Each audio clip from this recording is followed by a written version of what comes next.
Hello and welcome back to Talking Badlands. My name is John Riley, and with me is Phil, the issues guy. Hey guys, and the episode we're going to talk about today is White Stork Spreading Wings. Yes, absolutely. Right off the bat, the episode starts with the Baron Quinn and his Clippers / Colts approaching the mansion of the widow and her butterflies. For some reason, do you know who actually corrected me last night on Twitter and told me exactly who her soldiers were? They're called butterflies. Oliver Stark, who plays Ryder Quinn, was actually able to let me know in regards to that, which is very cool. He's been very awesome. So is Algo, the co-creator of Into the Badlands, which is very awesome. Everybody's just been super awesome, and I've gotten direct tweets from pretty much everybody except for Daniel Wu and Baron Quinn on the show. But it's pretty cool when they jumping in, because did you notice that she has two different kinds of soldiers or foot soldiers on her thing? She has the bowler hats, kind of like sword guys, the swordmen, the bowler hat swordsmen, and the butterflies herself. So she pretty much has a badass female army itself. And it was just sort of it was really a good bloodbath happening right away. And Baron's forces were doing a good job slipping in and just killing everybody. The colors and the music and the lights, all beautiful as we're expected, as Into the Badlands really is running on full steam right from the beginning of this episode and pushing through. As we see Quinn, who this is our first real example of seeing Quinn in major action fighting in this episode. And he kicks ass too. And he's definitely not a baron or a general of any sorts that doesn't fight with his men. He is right in there in the midst of those forces that are attacking the widow's home. And he pretty much said, kill any and all people. He did no disregards to a dishwasher or a person who's picking cotton or God, did I say cotton? Maybe opium. Let's say opium, or harvesting oil in cider fields, because the Baron has the poppy fields and she processes the oil. And I guess in regards to the attack on the widow and then widow attacking her men and almost killing Ryder, that was an act of aggression and war by passing through the borders and then attacking her mansion itself. So I don't know how heavily fortified hers is. I know that in the first episode they made the fort look like like a bigger version of Alexandria with huge stacked walls and guards and everything. And Widow's just like, oh, hey, what's going on? What's going on, guys? I'm just walking in. Attention to my border. Okay, that's cool. All right. That's part of the magic of this world, that anyone can be anywhere at any time doing anything. So Sonny leaves MK behind and the rest of the Colts on the lookout, and Quinn sets up like a certain group of his people that we gotta find the widow. And we also see the widow's daughters and the Clippers muster a counterattack. Sonny takes out several of the Clippers. It's he's just wiping many people down very easily. It's just so fun to watch Daniel Wu work. He's just so great, and we get so little fighting in this episode compared to the other two that this big beginning segment is really our only big battle. Everything else is more a training scene where we get to see, MK fighting the guy in the wheelchair, or the widow versus the Baron thing that we'll get to. But they were both kind of blue bally, where they were sort of just half showing you what the people could do. They were trying to squeeze in as much story, background, and in developments, and introducing pretty much every character before next week's huge battle, where battle, trying to maintain the ability for what do you call it, longevity. They're trying to maintain the longevity of the show, because a lot of people know that The Walking Dead just had their season mid-season finale during episode 3. So right before that show. So next week there will not be any Walking Dead, Talking Dead. So I have a question about that. Do you know if the show is airing at The Walking Dead's time slot of 9 o'clock, or is it still going to be at its usual 10 o'clock? That's a very good question, because I have no idea. I'll do some research on that right now. I think that there actually was talk about I think Chris Hardwick actually mentioned that at the because I always see the start of Talking Dead right before I change the channel, and I think I heard him saying that they were taking 10 over. p.m. It's still at 10 p.m. Wow, interesting. That is very cool. So interesting. Now they're probably going to follow the Walking Dead formula where they're going to be playing last week's episode right before the premiere, which would be really or cool. maybe be either that or it'll be some AMC movie. It'll be like a movie or something like that. Yeah. Okay. And then waiting out like when is Better Call Saul starting? February. Okay. Not, So everything not till this is over. okay. Interesting. So everything is going to transition toward that. And getting back to the episode, when they're going to, because it's really cool to see the fight sequences because it's almost like kind of like a montage. I don't know, remember who was first, but you get to see the Widow, Baron Quinn, and Sonny both going against and decimating their competition in regards to this. And I want to point out one particular thing that we've seen the last couple of episodes that is something that I actually want to point out. Before you go to hold your thought, just to let you know that next week what they're doing is actually doing a Into the Badlands marathon leading into episode 3. So Into the Badlands starts off at 7 o'clock on. So if you haven't seen all of the episodes, now is your time. Tune in to AMC at 7 o'clock in your local time zone, and it will be on at 7, 8, and 9, and then the new episode at 10. Excellent. That is really good to see because also that's another great thing. Posture is doing a really good job, and I believe that much like Disney in regards to marketing and taking care of their properties, they know how to take care of their shows and foster in a great thing. I think they've learned a lot from the beginning, right when they started bringing on really big, huge shows. What was AMC's first big show that they started promoting? Was it Sons of Anarchy? But Mad Men maybe. Sons of Anarchy was FX. Oh yeah, that's right. I mean, some could argue it was Breaking Bad, but I think Mad Men would probably be their first real breakout show that started the chain of the AMC. Someone could correct me if I'm wrong, but I'm pretty sure it was Mad Men, even though that's not a show I've ever watched. But I think it garnished the attention, and then Breaking Bad, Walking Dead were the next big ones. I believe started getting bigger and bigger and bigger, which is really cool. Speaking of bigger and bigger and bigger, as they approach and go around a corridor and they see people or the butterflies trying to escape, they see the Widow. And Baron just calls out her name, Minerva. And it was kind of like in a long hallway. And they're like, and she, beautiful hair. I don't know how she does it or if she has extensions, but she had this kind of like Miley Cyrus bun thing going on. So it's pretty cool. I forgot to also mention, and this goes with what John was saying with the little montage thing. We do see the Baron killing some girl. We don't know, just one of the soldiers. Yes.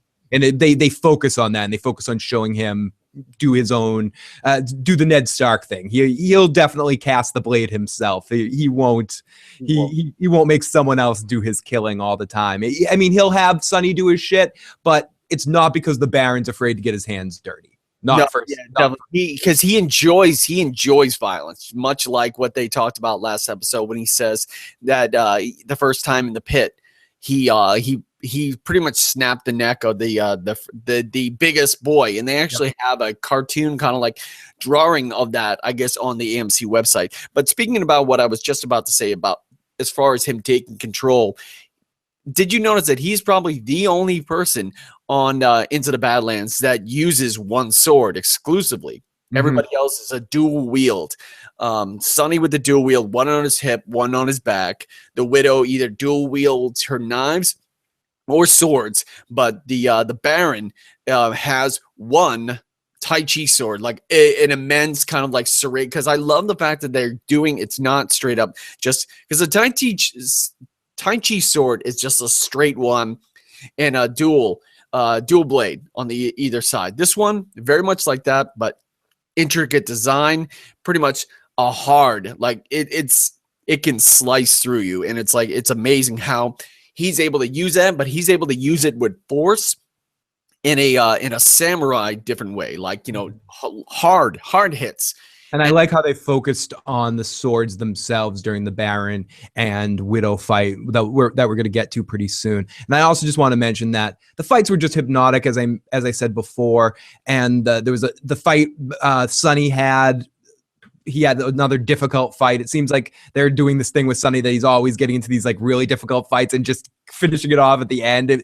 And someone often uses this expression to talk about video games, something like the Batman Arkham series. This word's used a lot, but I think it's a very important word to talk about this show. All the hits, all the action is so rewarding.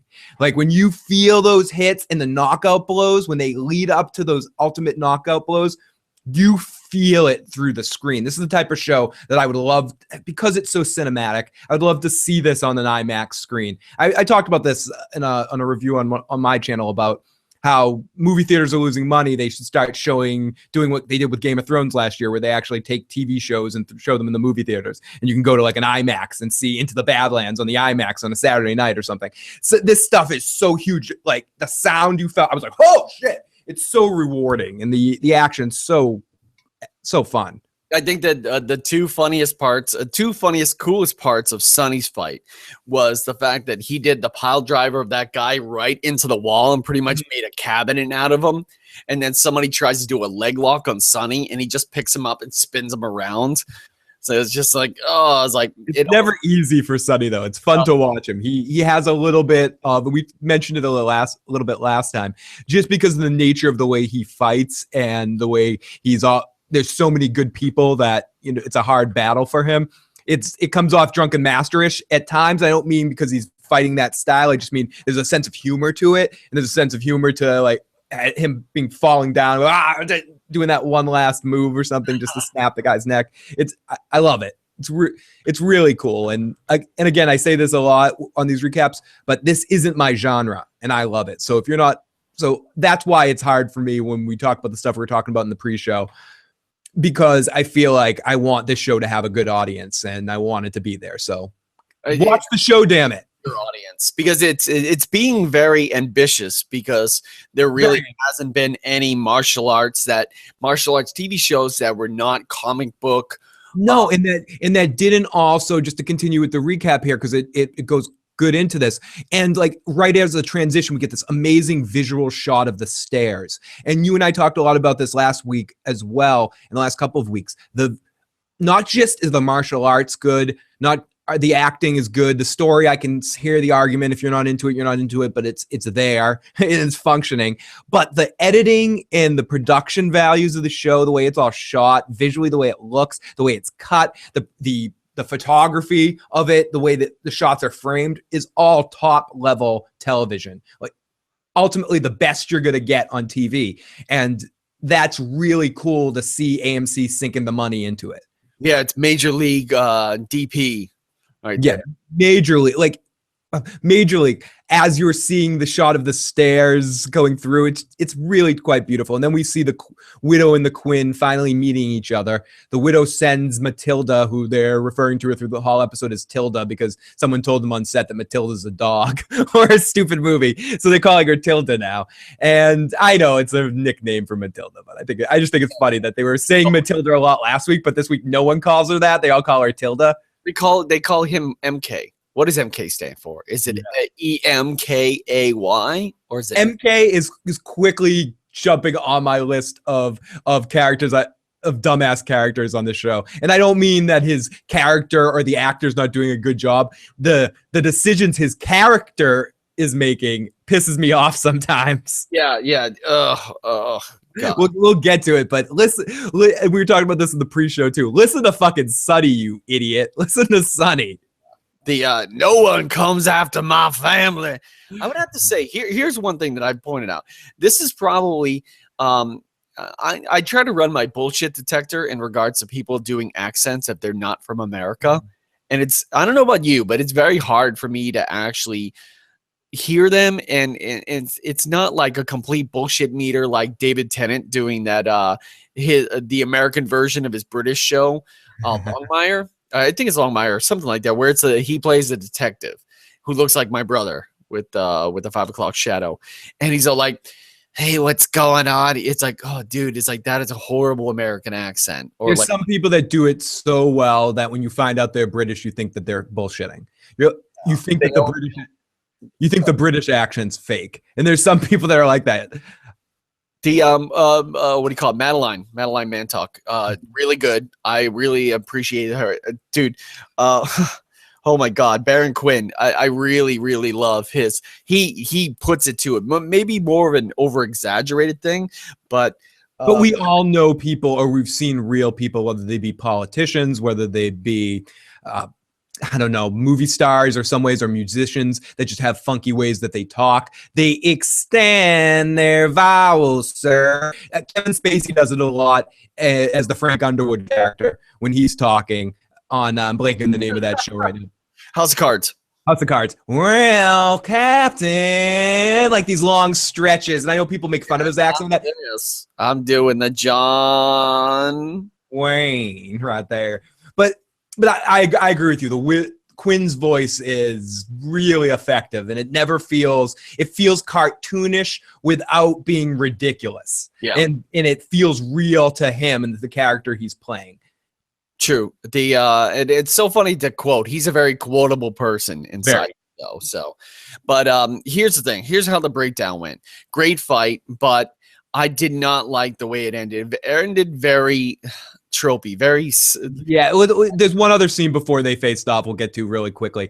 So right after they face off the first time, it cuts over to MK revealing himself to Matilda, but she just glares at him and heads down the secret passage and just kind of gives him a dirty look because he had to come inside anyway. Then we get the fight, which is Quinn attacks the Widow. They fight.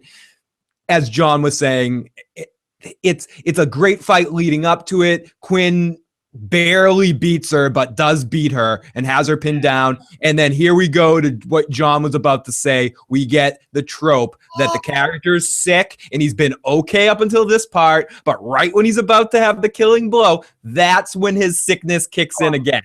Let me do a dramatization. Yeah, John's about to do a dramatization of this. Let me talk while he sets up, and here he goes. Here he goes. Ready? Here we go.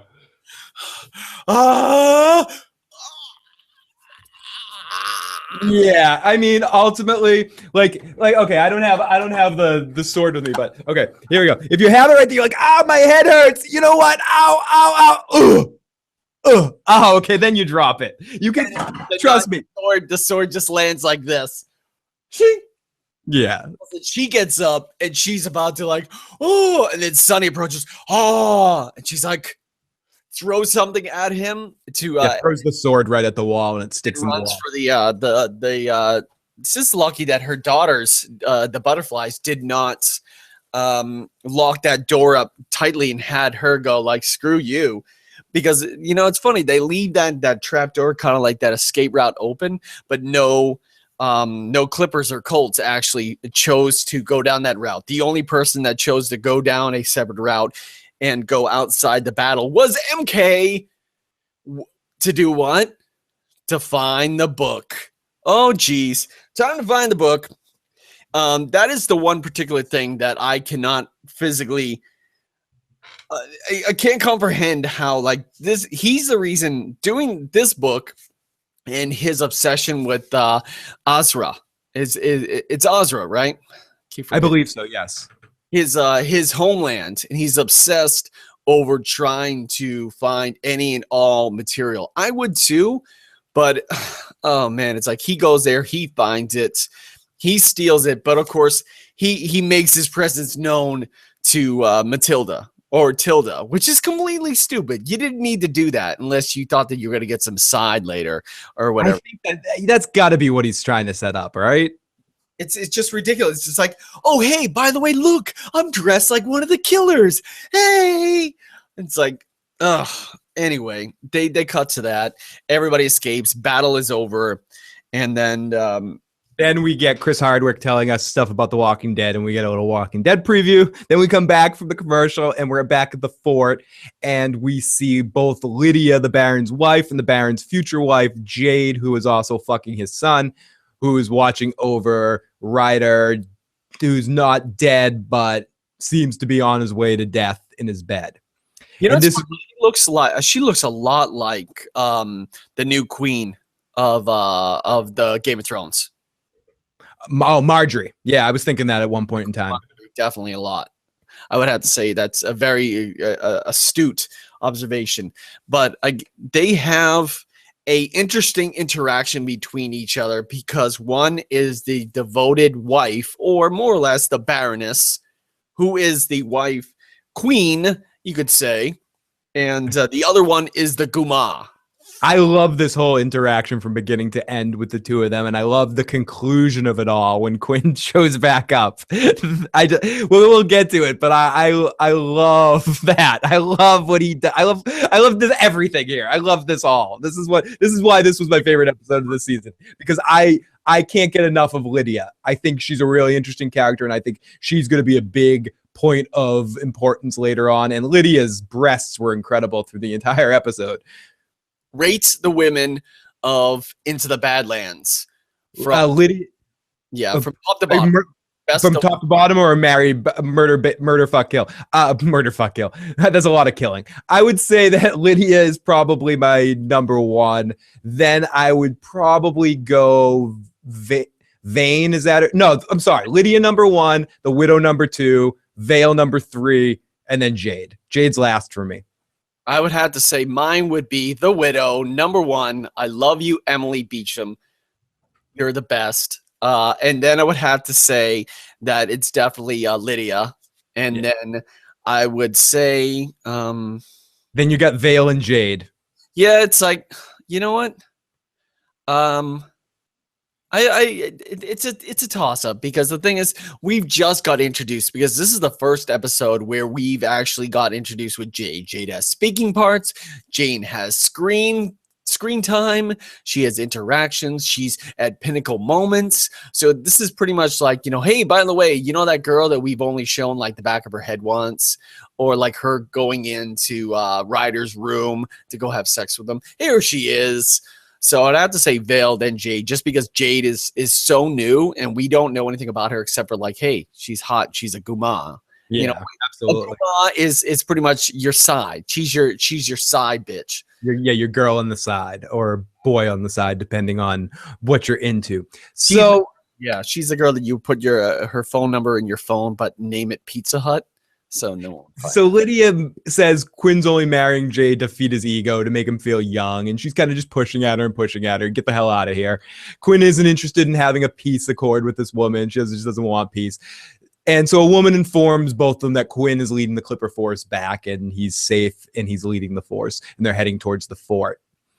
So this woman, it's just really fun watching the two of these girls interact, or watching Lydia just look down. It's look down, but have to take it because of the nature of the Baron world, and that the Baron can actually do and say anything he wants, which is incredibly interesting to watch. It's pretty much like the Mafia, because you have a lot of elements where you have the Kingpin who can do anything he wants. He has his foot soldiers, and also the other Barons who could be the other mob bosses recognize other people, because everybody else, the other three Barons or the other Barons, have recognized the Widow as a new Baron, as the Baron of that house, except for Quinn. So it's almost like being recognized, like, oh yeah, we're a part of the team, we're a part of the area, so yes, we will respect you. But getting back to that, it was very interesting to have that interaction, because you have Ryder, Mr. Oliver Stark, which is an awesome name. Sounds like it is. It makes him sound like a relative of Iron Man. Yes, and he pretty much looks like he looks like The Walking Dead. He looks like somebody, either that or John McClane at the end of Die Hard.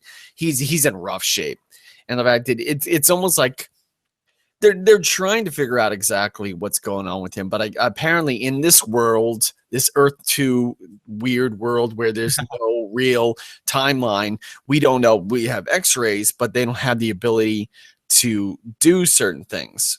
Right. It gets very crazy later when the doctor shows up and what kind of tools she's using from a medical standpoint. You know, it's very funny that we pointed out last episode that at the end of the episode, they're like, call the doctor. And all of a sudden, Lydia makes that point of telling Quinn about Ryder and how he's sick. She's like, well, why don't you call the doctor? Oh, yeah, forgot. You killed him. Killed the doctor. Remember that? He just gives her this stern look like... Hi, everybody. John Riley. We're here just taking a quick break in between the Into the Badlands recap show. Thank you very much for watching. We also want to showcase a lot of really cool artwork or very funny tweets that actually happened during the show or after the show, because we have a double dose, because we have the East Coast broadcast and then we have the West Coast broadcast. I want to thank Oliver Stark and a co-creator, or Oliver Stark, who plays Ryder, Quinn, and of course Al Go and making some really awesome, very funny mentions. First and foremost, some character art, some fan art that was actually made by a person named Markevian Clark. Markevian Clark tweeted out to Emily Beecham that he made some fan art, which is pretty much it's really awesome. It's how can I say this?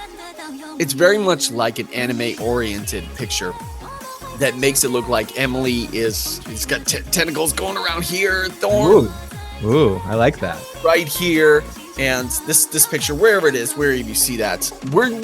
Hi Phil, welcome back. We're just doing a short commercial in regards to recapping a lot of really funny things.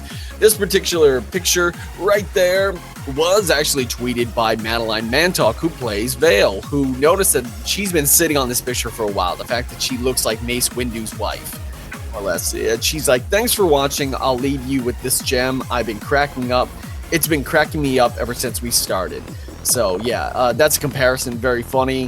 Where else? The very funny interaction of Russ Cole and Al Go talking about the show, because he says, who the hell wants to watch Into the Badlands instead of Talking Dead? I don't know if that was a troll joke, because apparently there's a Matthew McConaughey joke at the end of this tweet, and I really didn't even get. But it's very funny because Al was like Baron Quinn. He just did not give two shits. He would look through the hashtag Into the Badlands and start replying to people.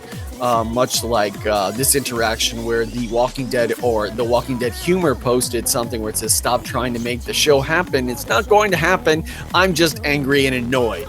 Well, that's your problem, because Al Go says the all caps tweet was a big tip off for me. You could have at least made a meme, The Walking Dead Humor, to make it at least 0% funny.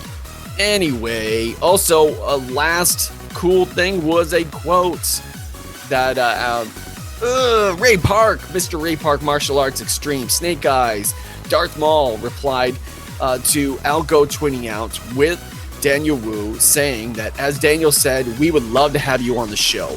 Ray Park says, awesome, I would love to be on the show. Unfortunately, they're probably finished filming the whole entire series. I would love to see Ray Park in some way oriented as a new Baron, or a Baron that we haven't seen yet. So far, we've just been introduced with a couple of Barons. But that's pretty much it. That's the internet roundup for Twitter in regards to Into the Badlands. Now back to the internet, the YouTube's #1 Into the Badlands recap show with John and Phil. Boop. We're back at the fort after our interaction, and we see Sunny and MK talking, and Sunny is annoyed that MK went into the widow's house at all, but MK says he had to go in there, and Sunny he's like, I'm trying to keep your ass alive, kid, and he's just infuriated by the fact that this kid is going in there and stealing a book. I forgot to mention. Yeah, stealing the book, and also making a shitty comment where it says, when Sunny says he was a good man, and then MK says he a good man. Good one. Now it's just a dead one. Dead man. And he's just being a little bitch to Sunny, and Sunny's doing nothing but trying to help him out. Okay, so then we get into a very fun scene between Lydia and Quinn at the top of the stairs. She's annoyed with his decision to go to the war and that the widow got away, and she just kind of demeans him, and she talks about her son. And she's just being a crazy, scared mom. And the music's hard. Quinn's in disarray. His mind's leaving him a little bit. You can tell he has all this other shit on his mind.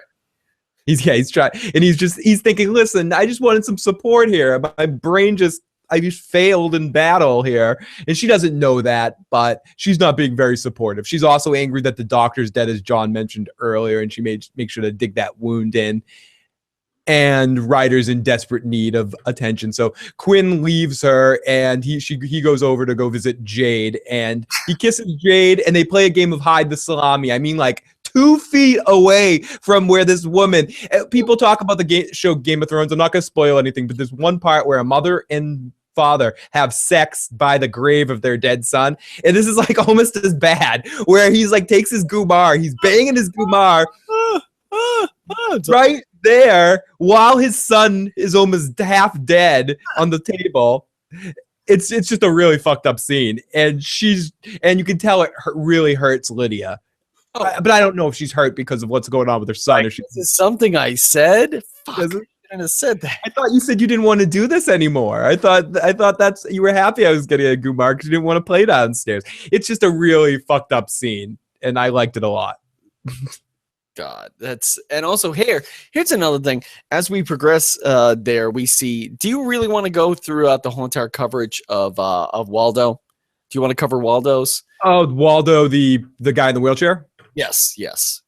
I mean, we haven't quite got there yet, but basically to get to Waldo, there is Sonny training MK, and just more of Sonny and MK bullshit going on, where he's trying to train him, trying to teach him to do shit, and Sonny ends up pushing him off a wall.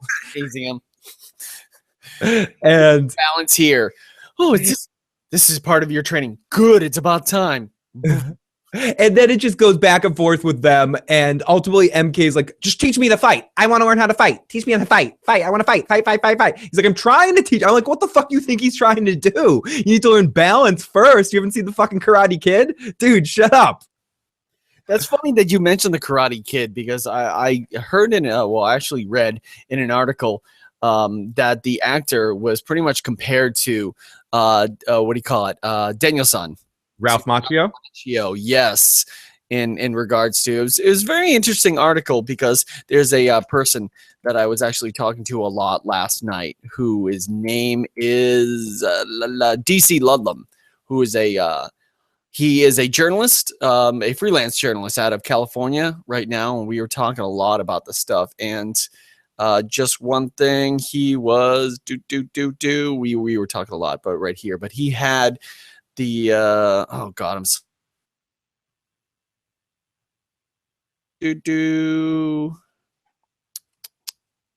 god damn it, what is the name of MK's? I'm trying to remember.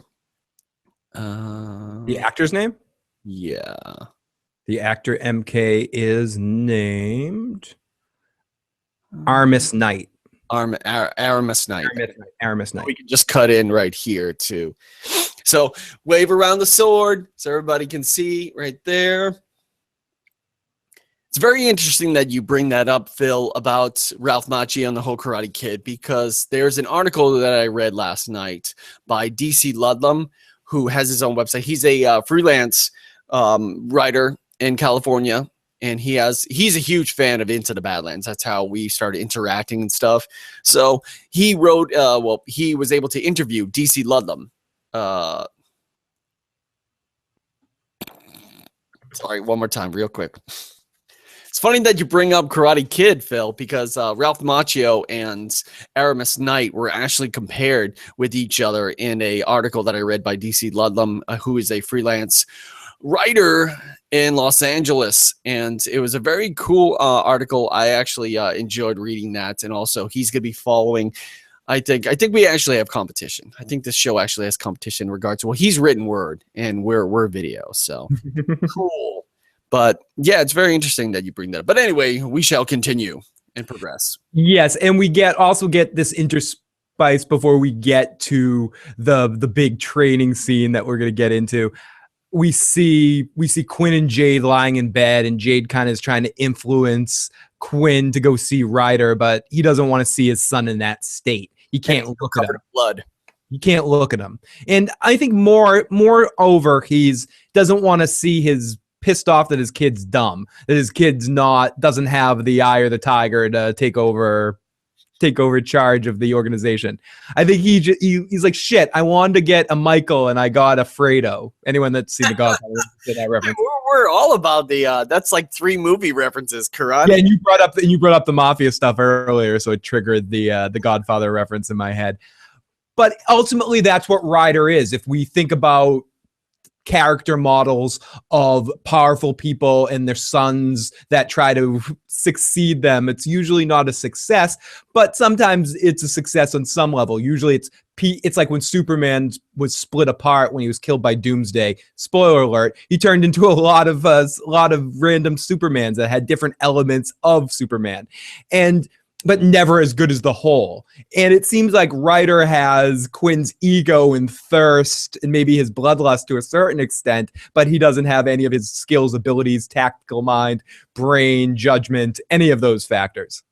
Yeah, it's so funny that Fredo.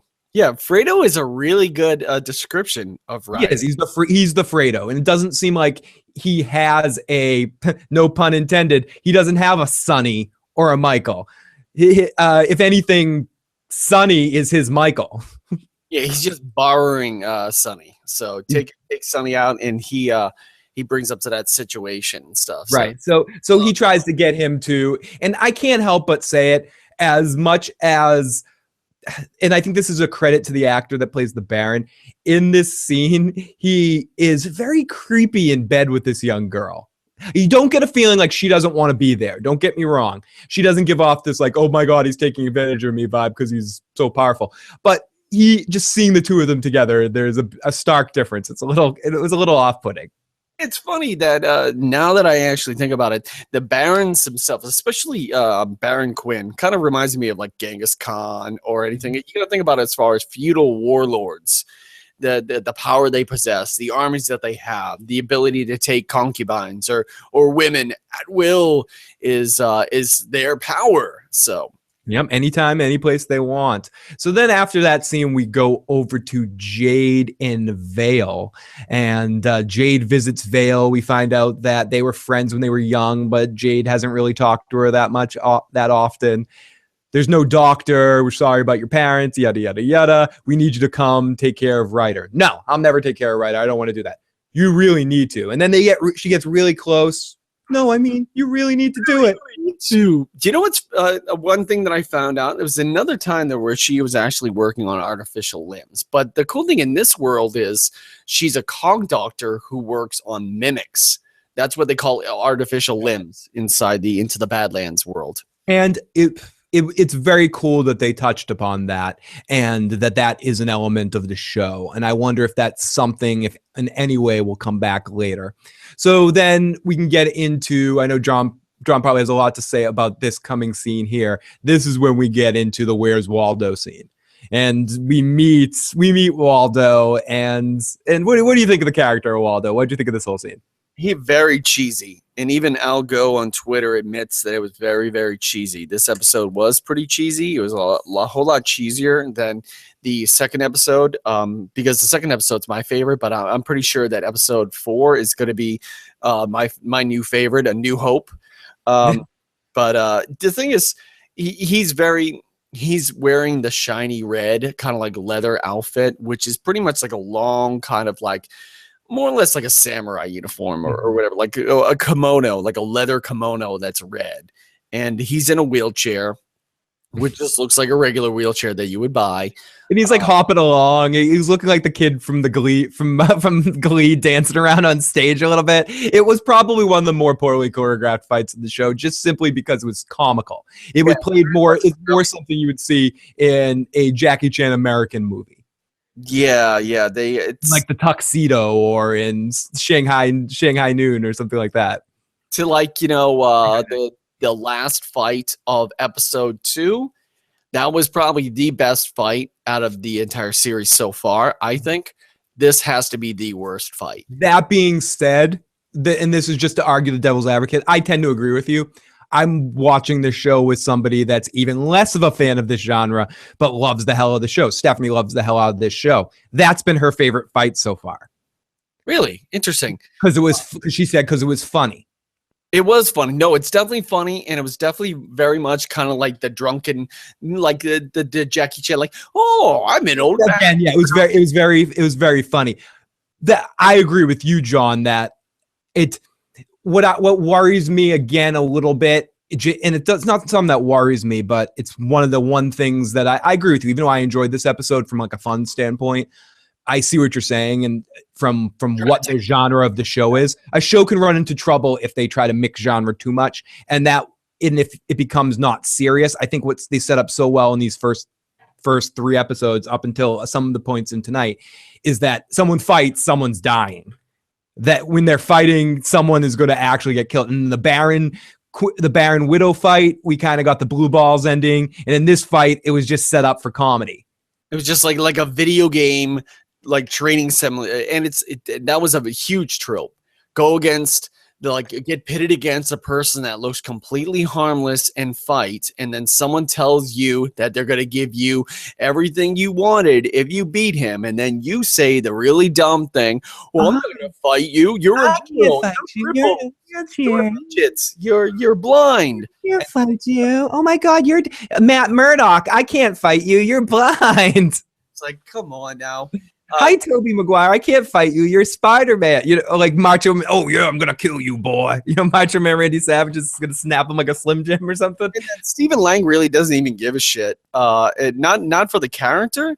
It's just he's happy to be. I'm sure he's pretty pumped to be in the show. But even if that was his last appearance in the show, he doesn't care because, man, I'm an Avatar 2. I'm an Avatar 3. I'm an Avatar 4. I don't care.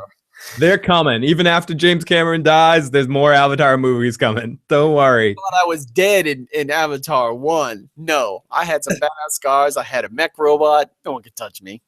And I guess I feel like if I would have rather, if they were going to do the training stuff and they're going to do it, I would have rather it more be the tone of when Sonny was pushing him off the thing. I thought even the way Sonny was talking when the scene got set up, oh, if you can hit him, I'll teach you any way you want. It's just kind of leaning back with that smile. I know exactly against him. That would have been better. Yeah. And I mean, that being said, it was still fun. It was choreographed well. And it was just more silly than anything else has been so far. Yeah. And that's even including magic coming out of MK's mouth or whatever that shit was a couple episodes back. So after that fun, anything else you want to say about that fight? No, other than the fact that it's like, you know, the whole I won't fight you, he beats you, and then you learn something. It's like a life lesson where that colts need to be broken like wild horses. Yes. It's like, why did they call them colts? Is because we need to break them and make them from boys into men. So we got to make sure it's like any kind of military training whatsoever. It's the fact that when you get sent to boot camp, they break you down in order to build you back up into a new person. I'm trying not to make a boys to men comment. I wanted to start singing because you like that they take the boys to men. Yeah, it's so hard to say goodbye to you, John. To yesterday. So I think the couple of funny lines in the scene that before we go on, I just want to say I like how MK's hesitant to fight him, and then Waldo kind of also gives the Yoda line to Anakin. He is too old. He is too small. I'm not fighting this kid. He's too small. And again, it's like John said, it's very tropey. It's very silly, and it's something that I think I might have said in the first episode of the series. It's an element of this show, partially because of what it's based on. It's based on ancient tales and stuff that's been around a lot, so it's been copied and shown so many times in so many different mediums that even if the text of this is one of the first places for some of these things to exist, we've seen it so much on television, it seems so tropey. Yes, and it is you know, even if we didn't have this itself in the show, people would ask for it, even though, like, you know, they find it tropey or funny. It's like, well, where's that point, that comical appearance where the Grandmaster who taught, because Waldo was not a Baron. Waldo was a regent, and Sonny was his cult. So that was funny. That's where he learned how to fight and become a badass. Right. So we learn all about that, and we see how Sonny got to be as good as he was. And it was a couple of, we also in this scene, again, it's very funny. Sonny gets called Sunshine again by this guy. He kind of refers to him as Sunshine. So it is what it is. It's a funny scene. I can understand. I can understand how John feels the way he does, and I can also understand how some of the more casual, not into the genre, that are viewing it more for it's one of those sort of selling to casual type viewers. Yeah, exactly. It's they're trying to influence, because what I expected to have more of a interesting backstory and maybe an actual badass fight, because Waldo is the person that he's the person that taught Sonny, not the Baron, because everybody thinks that like the Baron influenced Sonny to make him a killer. No, it's Waldo. Waldo pretty much molded Sonny into where he. They could have done that a lot harsher and made it play more as like horror from MK's perspective. Like Sonny leaves him there with this guy, and this guy ends up like locking him in a cage and just going crazy on the training to kind of teach him something about being humble or whatever. I mean, there's different ways they could have done this rather than the atypical, oh, well, try to fight me, see if you can hit me, ha ha ha, hit the guy with the wheel kind of thing. Stephen Lang posted a picture on Twitter where it showed his tattoos. He's the person that got Sonny into tattooing the kills on his body. And Stephen Lang, with the costume stuff, he's got the tattoos of his kills on his neck, on his side thing. And I was like, oh man, that looks so badass. And it's like Into the Badlands teardrop. So our next scene that we go as we transition, Jade brings Vale to see Ryder, and they introduce her to Lydia, which is a fun scene. Vale examines Ryder after some hubbub by Lydia that says, I know who you are, and all surprised that Jade seems to be caring a lot about Ryder's situation. So she ends up figuring out that Ryder his brain is swollen and he needs to have the pressure relieved. And immediately I'm thinking of Dr. McCoy in Star Trek 4. Oh, wait, you don't cure people by drilling holes in their head, man. That's mad. Damage him. Damage him. Bricklayer. So ultimately in this situation, it's a little, I need to work on his head right now. I need to drill a hole right now or he's going to die within 24 hours. Get the hell out of here. I don't want to talk to you. He'll die within 24 hours. Okay, I guess I need to let you do it. I have no choice. I do have no choice. No, seriously, I don't have a choice. He's going to die tonight. And also, I said this before, I'll say it again. It was very noticeable in this scene. Lydia's boobs were all over the scene. I wrote in big notes next to this scene, Lydia's boobs are everywhere. She's doing the... Because she's like bending over Ryder's body through part of the scene, and she's already wearing a shortcut shirt anyway. So it's all types of crazy going on there. And between, if you're, depending on what you're into, Ryder's definitely a good looking young man. And then you get the boobs right there. It's just like bam, bam, baba, zam, double. Wow. Lots of sexiness going on in that scene right there. Tons of sexiness. Hey, here's something you probably don't know. That in Korea, you can wear a very, very short skirt and it's not considered slutty. But if you wear a top that reveals your breast, you're a whore. Interesting. Very interesting. Continue. I'm a whore, but I'm a dirty girl. So she ends up performing the surgery, and they get out the drill and they drill the hole in the man's head. And I mean, I might be skipping ahead, but we'll just yada over that when we get to it. The trepidation machine is just, it's such an archaic.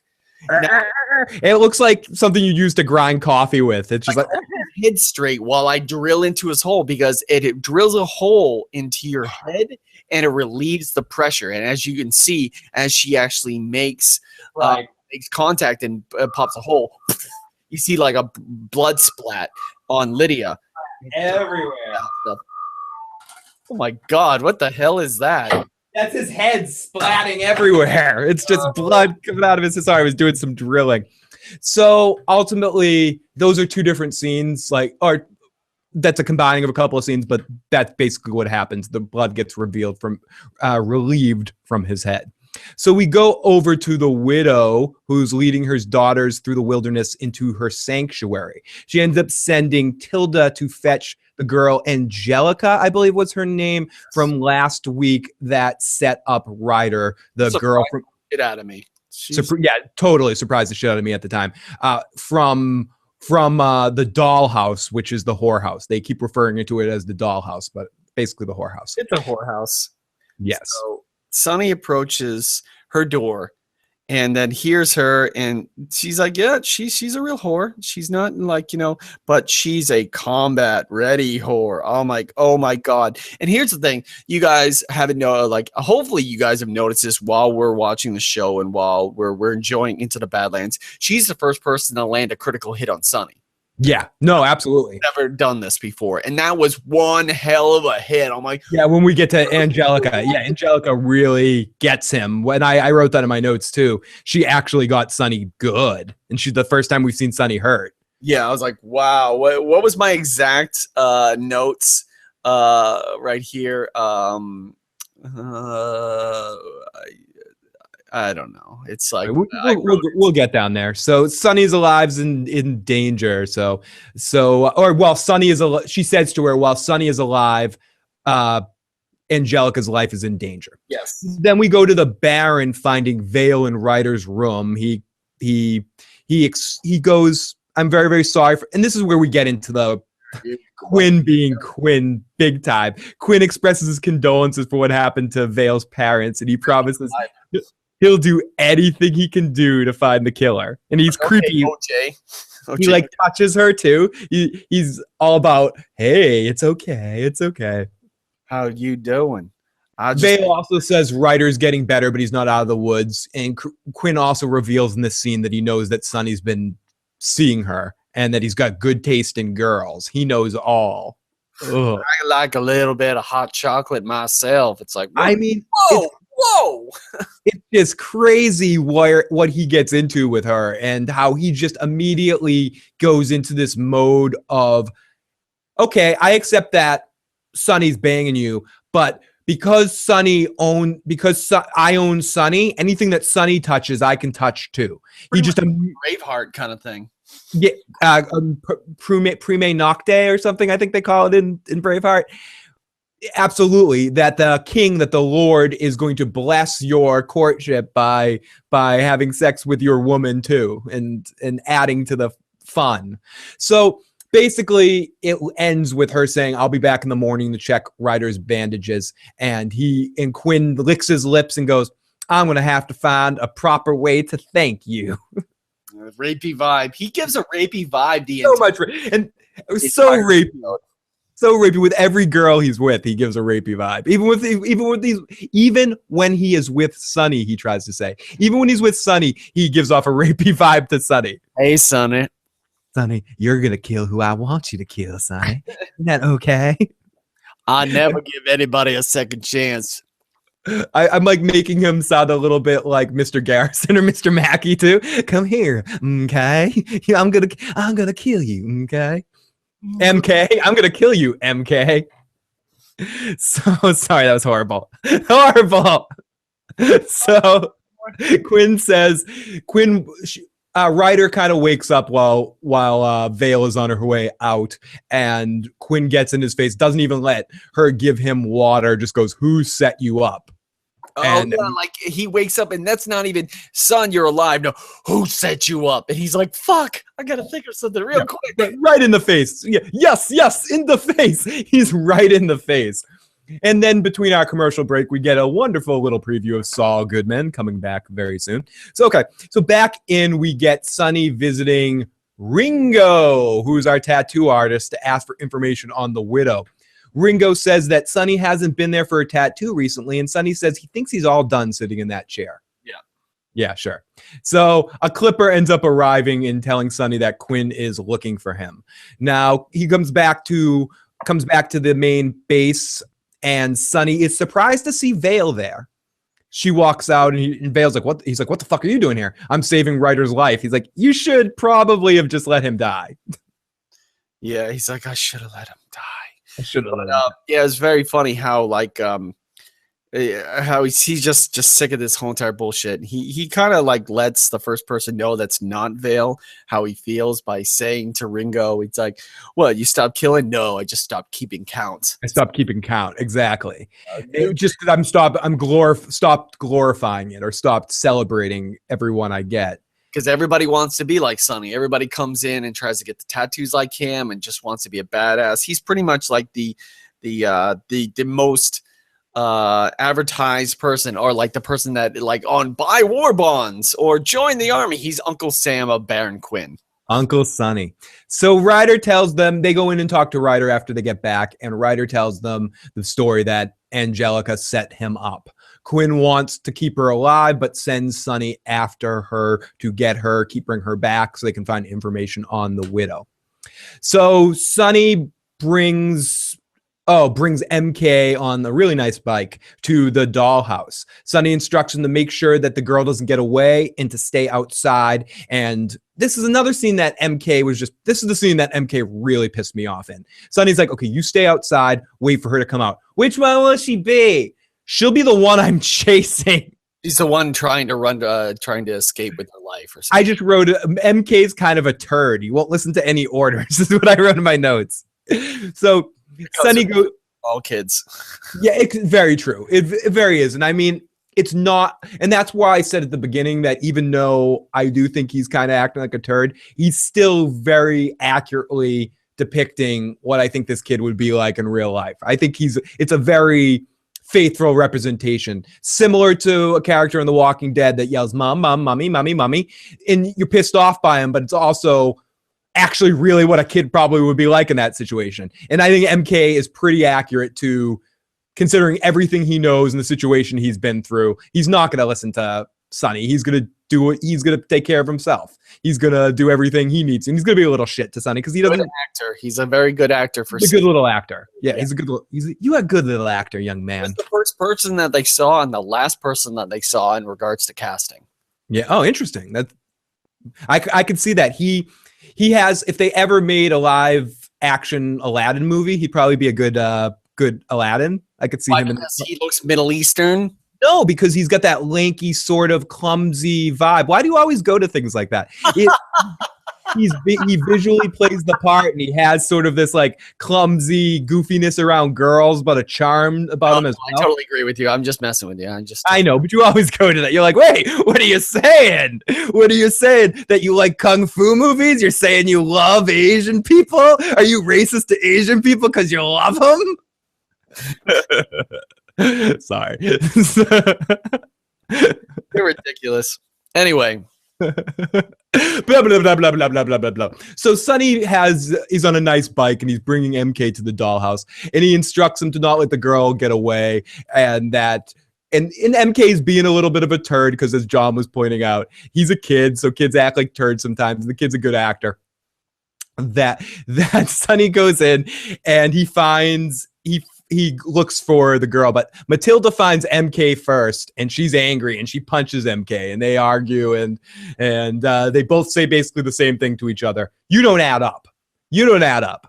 I don't get you. That sounds like such a very drama love story, kind of like the title of a movie, like You Don't Add Up, like that. It's like, you had me at hello.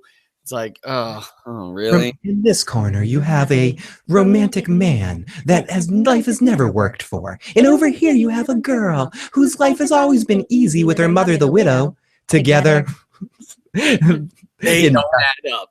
They don't add up. This fall in movie theaters everywhere. I agree. It was kind of like that. But it was also part of what I liked about the episode because it was familiar to me. It was a little CW for a second. It was a little 90210-ish going on in this moment. If you could hate me for saying it, but it was a little, oh, something's not right with you. I love you, but I'm not going to admit it yet.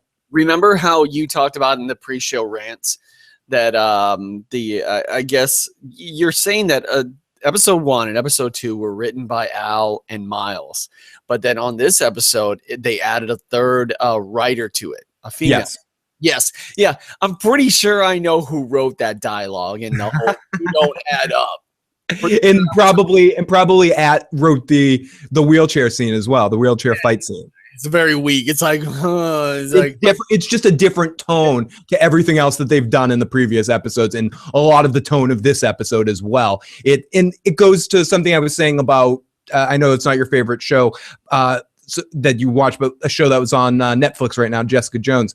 What I think works really well is when they stick to the theme of a noir show. If you're into that style, it's very effective of that. Sometimes they try to throw in some slapstick comedy with certain characters that just doesn't work because it's not that it's bad comedy, it just clashes with what the show does so well, so it seems off. Not every show can be, and again, Breaking Bad, I'm using the example, or The Sopranos, that's able to do drama and comedy so well integrated.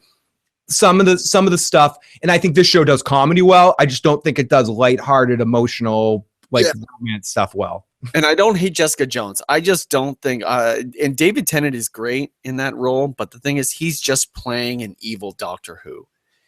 Okay, we can let's save that because I want to do a long cut for a second. I want to do a long Jessica Jones podcast on my channel. I'll have you on for it because I don't know it from that angle because I'm not a Doctor Who fan, but I could definitely see that, and that would makes me having been naked to David Tennant a little bit, puts me in an interesting position. So we'll talk about that later. Cut on that for a second. Just cut it all out.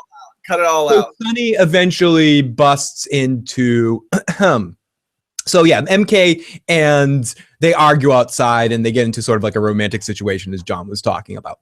Okay, so Sunny busts into Angelica's room while she's showing off her boobies to some guy, and for an extra cost he gets to touch her or gets to do something, but she's not doing anything illicit. She's just showing him. I don't know what he's paying for, but he's paying for her just showing the goods.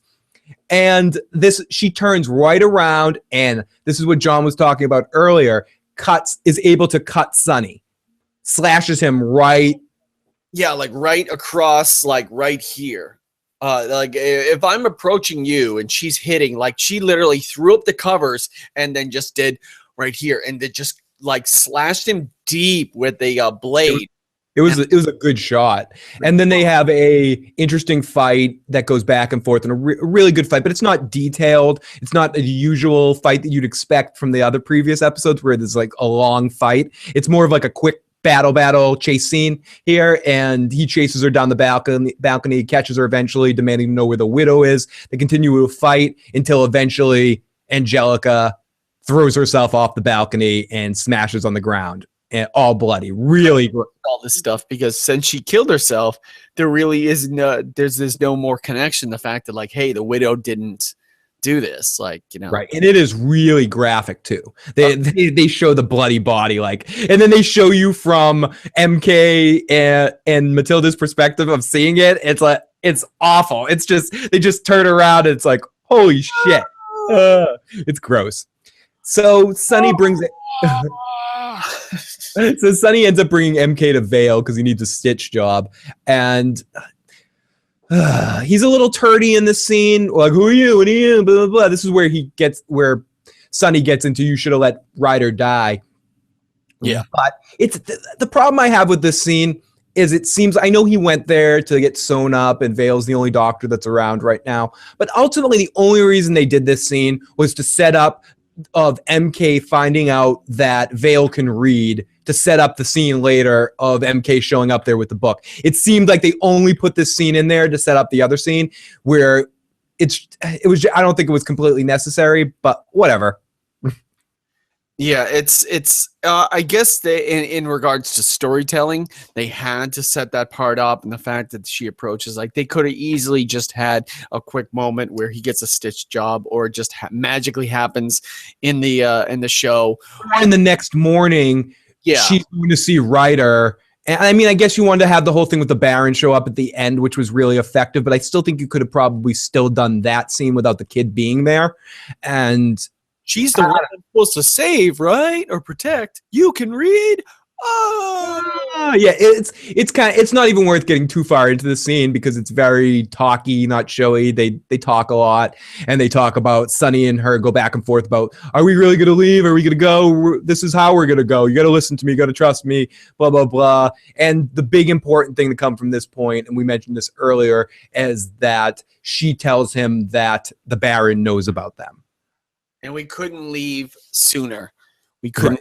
sooner how the fact that, like, yes. So we transitioned over to Lydia expressing how worried she was to Ryder about his health. And I actually really enjoyed this scene between her and Ryder because you don't usually see this. You don't see, I'm going to say words that if they make sense to you, they do. If they don't, you never see Cersei yell at Joffrey completely straight out like this, or have Deanna yell at her turd son on The Walking Dead. But Lydia really lays into Ryder, and she's like, I hate Quinn, but he's right. You're worthless. You're fucking worthless. You can't do shit. You make dumb decisions, and I'm tired of you. You need to just be a rich kid and stop power. Be a rich kid. Enjoy life, because I'm not bailing your ass out anymore. And everything, yeah, because she starts off the monologue where she says 73 days the nomads took you, and by the time we got you back, you were broken. You're a different person. And the fact that, like, when this happened and when you almost died, we thought you were going to be a goner, but you held in there, and you have the will of your father, and you also don't. And I know exactly those comparisons of the Game of Thrones and The Walking Dead that you had as regards to their mother, father, the whole interaction between the family itself. So it's pretty much crazy how she's like, I'm done with you. Like, you're done. You're dead to me. You're basically dead to me, is what she says. Get out of here. Yeah, you're a little wimp. You're dead to me. At that moment, she decided, I am now going to be the Baroness. Like, right. I could not agree with you more. From what I was saying since episode 1, I think that was her moment where she's thinking, I can no longer count on this little shit. I need to take power myself. By the way, I will kill you. It doesn't matter. You're my son. I'm still going to kill you. I'm going to be the one. I'm the only one here that knows how to do anything. This is my home. This is my people. There's no way that you're going to be able to take control or take care of this area, because we're going to lose our land. We're going to end up being people who pick cotton or pick poppy and opium and whatever for somebody else. So after this scene, which we get a good transition into Quinn talking to Sonny, which I love all the Quinn and Sonny scenes. And he's telling them that all the barons want to meet him for a parlay. And they both agree that this is going to be a trap and not to go to the parlay. But so you have a connection to us, Mr. Phil. Why would you do that? So Quinn basically needs an alliance with another baron. So he comes up with a plan to have Jacoby, is that his name, the baron? Baron Jacoby, and his regent Zephyr. And that he wants, and Zephyr is an ex-girlfriend or an ex-fuck friend of Sonny, and he wants him to rekindle his relationship and get a private meeting between him and her baron. So he kind of presents it to Sonny like, you have a problem with this? Because I know you have, because you know that I know that you have a girl now. And Sonny's like, no problem. I'll go take care of this. No, Baron. He's the way he says it, it's very subservient, like a very realistic, like subservience. Like, you got a problem with this? No, Baron. But fair enough. To be fair too, though, he won't not talk back to him when he disagrees with him, as we realized last week with the line he wouldn't cross with killing those battles. He chooses his battles, and knowing that alone in front of no other people, witnesses, he can talk shit to the Baron and say, I'm not going to kill my girlfriend's parents. You do that. You get that blood in your own hands. But he's not going to refuse an order like this. Yeah. in the middle of the Oval Office of the Quinn here. We'll get to that, Joe. We'll get to that weird Easter egg that we thought of. But so also just quickly in this scene, we get a quick cut of MK never learning, sneaking into Sonny's room and taking the book. That's what I did. That's the craziness. I yelled at the screen. I go, you illiterate bastard. You can't read. Stop sneaking into people's houses and stealing that book or that medal or what. But don't forget, John, they left us the Chekhov's girl that can read that we found out. You read now. You read now. It was like caveman. You make fire now. Give me Brendan Fraser's trying to get Mikey from the Goonie. Tell me, make me fire. I am Encino Man. Thank you. So Quinn finds Jade sitting behind Ryder's bed, and he sees that she's kind of taking vigil there, and he's just like, the fuck? What the fuck's going on here? Okay, so we get to our final little, or not our final bit, but our little end segment of the episode where Sunny rides out in the night to meet Zephyr. Is that the name again? Zephyr? I have it in front of me, but I just want to make sure. Like a plane and stuff. I want to say Zephyr. Blimp. I want to say Zephyr, but they did say it's Zephyr. And they're in a clearing, and Sunny, they kind of just go back and forth about, oh, what, you missed me? You want to have sex? No. They have cars. They have cars. They have cars, yeah. They have cars. Got a badass Mustang. And the Baron doesn't want a war now, and she says, listen, this is the word from the other 5 families here. If you kill the Dawn and you become the Dawn, all problems will disappear. We all want to work with you, Sunny. We don't want to work with Baron Quinn. He's a douchebag. You need to become the leader and take over things. Easy peasy, beautiful cover girl. He says, as always, no. And she gives him the line that so many characters we love have heard. You are loyal to a fault. And he is loyal to a fault. But I wonder if he hadn't already decided to leave, if his answer might have been something different. But I think he already has his own agenda. Be very interesting because I think that if Vale didn't exist, there wouldn't be this interaction between the Doctor, and he probably never would have saw it or never would have cared. He probably would have carried out the killing because they're not associated with Vale. You know, it'd be a weird thing if Ryder died. Yeah. It's so funny. I'm sorry saying the Ryder. Like we've said this a couple of times. Ryder die, and there's that Ryder die. MX. Ryder die. What you really want? But no, if Ryder died during conception, let's say for instance Lydia and Ryder died, Baron probably would have died a whole lot sooner than that. He probably would have never maybe became Baron. He probably would have been a regent or whatever. Sunny never would have came to existence. It's just it's very. I mean, yeah, we can play the what if game. What if? Yeah. What if? I guess the one thing I would say, my one what if would be if Sunny didn't have Vale, what would his reaction to be to an offer like this where he is still disillusioned with Quinn, where he doesn't already have a backup plan to eventually just escape the Badlands? Would that, similar to, I don't want to ruin TV shows, but similar to Sons of Anarchy, where the main character didn't want to take control of the club, but because of facing certain issues and not being able to escape the area, he's forced to take control of the club. And I would be wonder if Sunny in that same situation, if escaping doesn't work out because something happens to Vale because of something Quinn does as we get to the end of our episode here, if he actually does anything to hurt Vale and she disappears somehow, would he take Zephyr up on her offer, which she makes sure she says at the end of this scene, don't worry, this offer is always standing.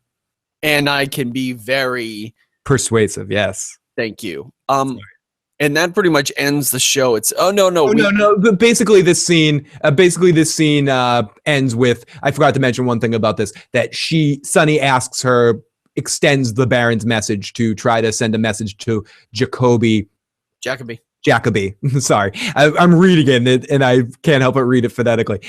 And she says, don't hold your breath about that. So then we get Tilda returning to the widow, basically and quickly apologizing to her for not finding the girl that killed herself.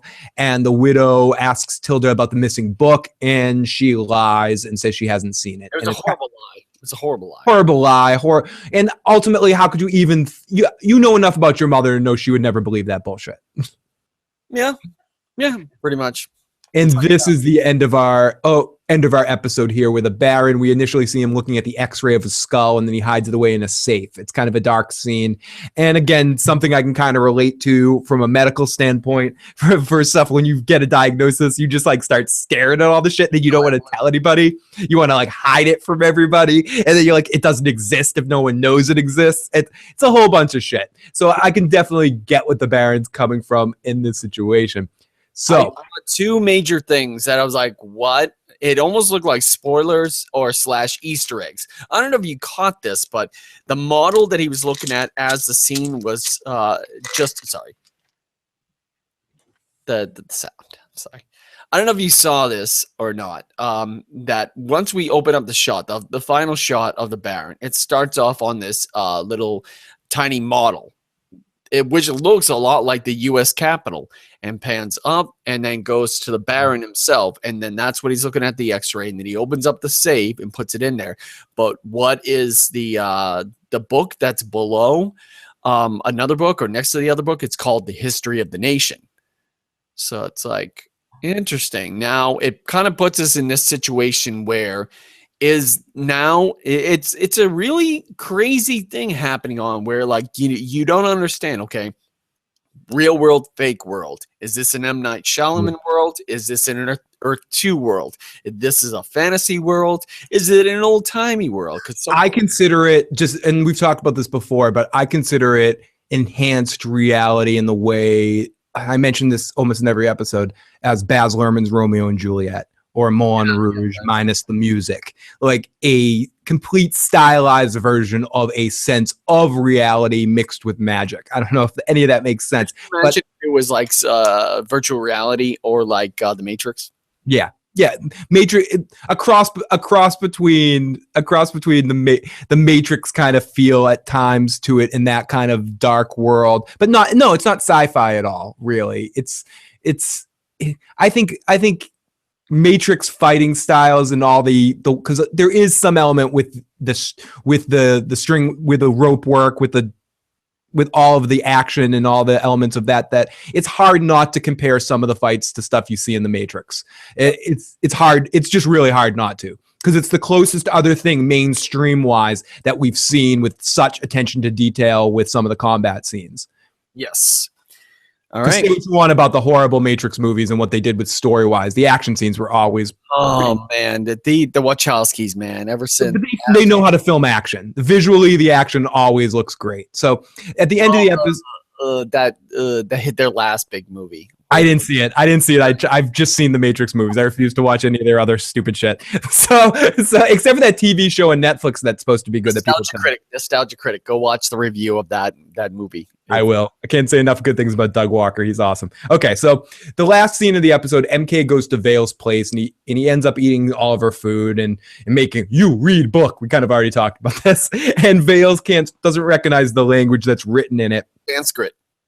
And right at the moment where they're kind of getting to a talking point with each other, Quinn opens the door, and I love how much we talk about his voice. I love how he says the word hello. Oh, I can't even replicate it. He just says it so. Hello. I can't even do it, but I just love it every time he says it. Every time he walks into a house or walks into a situation and he greets people, it's always it's like Adele. It's so musical. You're absolutely right. It's very, very musical. And he's alone. He thinks he's alone in the house with Vale, and Quinn tells him that you saved my son. I'm in your debt, and you have intelligence. Intelligence is intoxicating. And she's gonna rape her or something. I'm sorry. Yeah, she's like, please tell me what you want. You gave my son, and I'm gonna save you. Wouldn't he just be such a horrible person to have him owe you something? Yes. Because it's like you have to like it regardless. Yeah. I bought you these butt plugs. Go ahead. Try them on. Thank you, Baron. Try them on. Now. And that's basically the end of our episode. And I have to say, before you get into the wrap it up your thoughts, that probably was the highlight of the episode for me, and probably why I like the episode so much. I feel like it ended strong with him showing up there. I think that was so creepy, and I think I really loved the Baron in this episode. Some of the other stuff was a little with some of the surface characters, with Matilda and her stuff with her mother, or with MK and his whole arc in this episode was kind of annoying, but the Baron was really awesome as usual. The Baron's a consistent. He's the X factor that this show has, and from a acting standpoint. I thought he was a goner in this episode. I'm glad that he was resilient, and the fact that he was the biggest asshole of the episode. And matter of fact, it's like not caring about it, checking on his son. yelling and pretty much talking shit to his wife, and then going upstairs or wherever and having sex with his new wife while his first wife is consoling their almost dead son. The best highlight, one of the highlights of the night. And it looked like he was gonna rape Vale. Yeah, just such a creepy bastard. I can't say enough good things about him. Joffrey's like, I'm proud. I'm proud. Yeah, good show. Caligula's like, you're learning. Congratulations. So, but that's basically the end of the episode. I think it was a fun episode for the most part. I think I'm excited to see where John was saying about next week and being the first episode on their own, trying to go, show up with a bang next week. So I'm excited for where this is all setting up to. I hope we don't lose the Baron, but I have a feeling we're going to. We said this every week. We're gonna lose a lot of people. He's too interesting of a character to be alive for too long. It's unfortunate. But things gotta change next week. Yep. A clearing of the deck. And I guess my last thing, I think we mentioned it before, but I really love this. What little we got of the fight between him and the Widow, and the focus on the swords. Like when they clashed swords and they were pushing it, and there was definitely a lot of symbolism going on about who is pushing who and who is getting the power. And there was a couple points where the Baron, you could tell he was surprised how strong she was.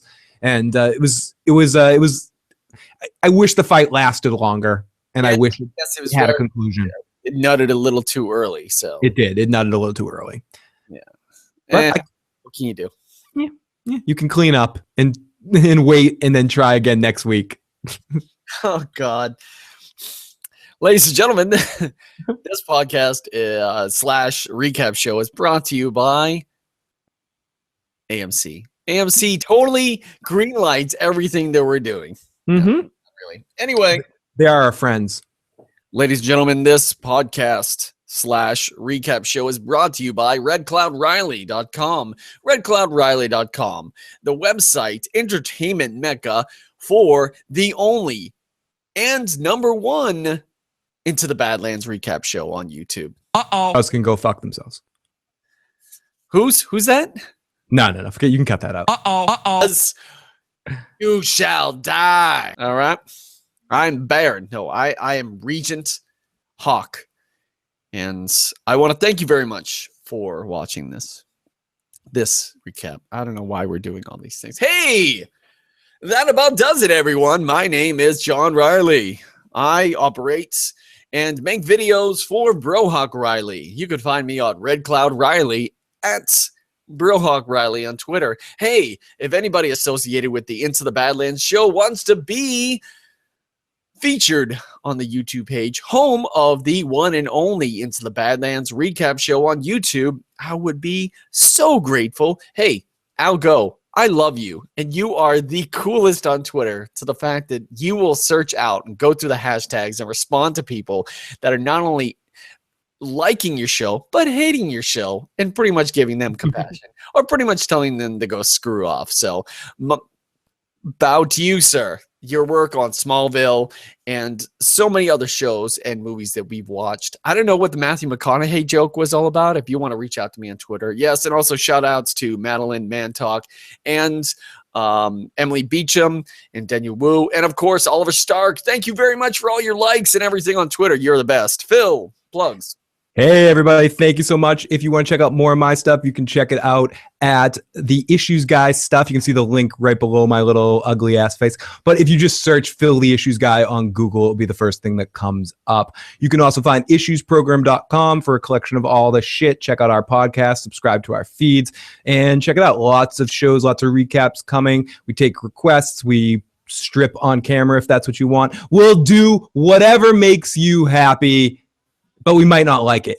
So, but anyways, thank you. And if you want to check it out, please, you can also follow me on Twitter at I Got Issues, Man. That's right. All right. As we leave, we will see you next week. Next week. Are you going live right after the episode next week? We're going live after the episode. Excellent. I might not be with you next week, but I will check in with you guys one of these episodes. So, like Sonny, I'm escaping.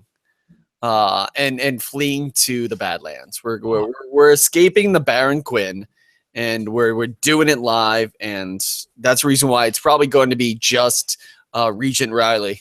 Regent Riley, that is me, and I no longer have my Baron issues. But John will be coming back, and I know we're going to do a season recap of Into the Badlands on my channel, so hopefully John will be a guest on that, and I will pop in occasionally live, maybe try to call in on one of his live shows if timing works out. So yes, so from all of us here at BroHawkRiley, I would like to thank you very much for watching, and hope you have a great day. And Phil, do you know my my sign off? What do I say? No, what we're doing here? May good luck follow you. I'll follow you, yes, on the virtual battlefield. That's right. Goodbye.